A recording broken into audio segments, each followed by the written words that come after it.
Hey everyone, namaste. I hope you guys are doing fine.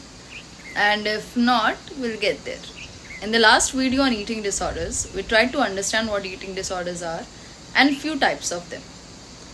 Few types of eating disorders. In today's video, we'll cover the rest of them and also take a look at why is it so important to address eating disorders and extend our support to people suffering through it.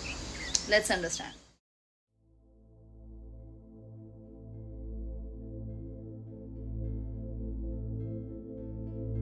Eating disorders. Avoidant restrictive food intake disorder, ARFID. Eating or feeding disturbance characterized by factors such as lack of interest in eating, avoidance based on sensory characteristics of food, or concern about negative consequences of eating. The eating or feeding disturbance is accompanied or connected to one or more of the following factors: significant weight loss or failure to achieve expected weight gain in children, significant nutritional deficiency, dependence on enteral feeding or oral nutritional supplements, marked interference with psychosocial functioning. These factors are typically observed or present alongside the disturbance, indicating a relationship between them.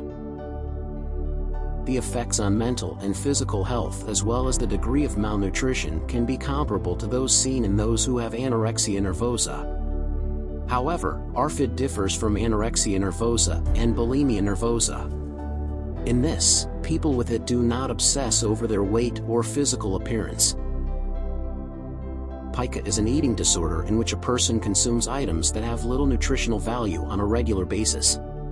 The behavior is serious enough to require clinical treatment and has persisted for at least 1 month.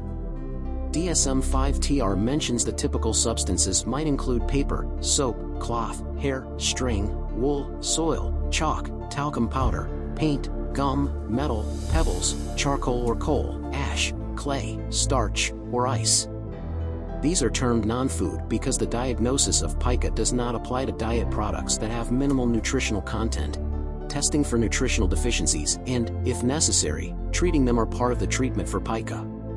Redirecting the person away from the non-food things and rewarding them for putting aside or avoiding non-food items are two behavioral therapies that may be used to treat pica. Rumination disorder. Rumination disorder is characterized by the repeated regurgitation of food over a minimum period of 1 month. The regurgitated food implies that the food may be rechewed, reswallowed, or spat out. This disorder can manifest during infancy, childhood, adolescence, or adulthood. It is important to note that rumination disorder cannot be diagnosed if it is caused by any gastrointestinal or medical problem. Additionally, it can be diagnosed exclusively only if it is not a part of the other behavioral eating disorders discussed previously. While rumination can occasionally occur in individuals with other mental disorders such as intellectual disability, it must be of a significant enough degree to require separate clinical attention for an official diagnosis. Why talk about ED? Awareness and education. By discussing EDs openly, we can educate individuals about the signs, symptoms, and consequences of these disorders. This helps to dispel myths and misconceptions, promoting a better understanding of EDs as serious mental health conditions. Early intervention. Open discussions about EDs can encourage individuals who may be struggling with it to seek help for themselves or others. Early identification and intervention are crucial for improving treatment outcomes and preventing further physical and psychological harm. Support and resources. It can help connect individuals with support networks and valuable resources. This leads to creating a sense of community and empowerment for those affected by EDs. It can provide information about treatment options, recovery journeys, and available support groups. Reduction of stigma. Finally, EDs are often accompanied by stigma and shame, which can prevent individuals from seeking help or disclosing their struggles. By openly discussing EDs, we can contribute to reducing the stigma surrounding these disorders. Thank you for watching.